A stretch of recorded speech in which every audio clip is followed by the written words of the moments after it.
హైదరాబాద్ లో పేలుళ్ల కుట్రను ఇంటెలిజెన్స్ అధికారులు భగ్నం చేశారు. ఇద్దరు నిందితులను కౌంటర్ ఇంటెలిజెన్స్ అరెస్టు చేసింది. 29 ఏళ్ల సిరాజ్ ఉర్ రెహమాన్, 28 ఏళ్ల సయ్యద్ సమీర్ ను అధికారులు అదుపులోకి తీసుకున్నారు. విజయనగరంలో పేలుడు పదార్థాలు కొనుగోలు చేసిన సిరాజ్ సమీర్ తో కలిసి హైదరాబాద్ లో డమ్మీ బ్లాస్ట్ కు ప్లాన్ చేసినట్లు అధికారులు గుర్తించారు. సౌదీ అరేబియా నుంచి ఇద్దరికి ఐసిస్ మాడ్యూల్ ఆదేశాలు ఇచ్చింది. సిరాజ్ స్వస్థలం విజయనగరం కాగా సమీర్ హైదరాబాద్ వాసి.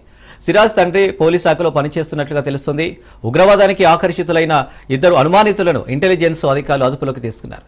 టెర్రరిస్టు ఐడియాలజీతో సిరాజ్ సమీర్ గడుపుతున్నట్లు గుర్తించారు.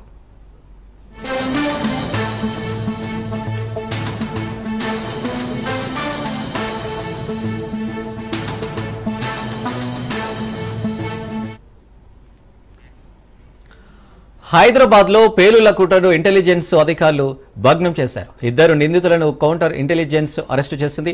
29 ఏళ్ల సిరాజ్ ఉర్ రెహమాన్, 28 ఏళ్ల సయ్యద్ సమీర్ ను అధికారులు అదుపులోకి తీసుకున్నారు. విజయనగరంలో పేలుడు పదార్థాలు కొనుగోలు చేసిన సిరాజ్ సమీర్ తో కలిసి హైదరాబాద్ లో డమ్మీ బ్లాస్ట్ కు ప్లాన్ చేసినట్టు అధికారులు గుర్తించారు. సౌదీ అరేబియా నుంచి ఇద్దరికి ఐసిస్ మాడ్యూల్ ఆదేశాలు ఇచ్చింది. సిరాజ్ స్వస్థలం విజయనగరం కాగా సమీర్ హైదరాబాద్ వాసి. సిరాజ్ తండ్రి పోలీస్ శాఖలో పనిచేస్తున్నట్లుగా తెలుస్తుంది. ఉగ్రవాదానికి ఆకర్షితులైన ఇద్దరు అనుమానితులను ఇంటెలిజెన్స్ అధికారులు అదుపులోకి తీసుకున్నారు.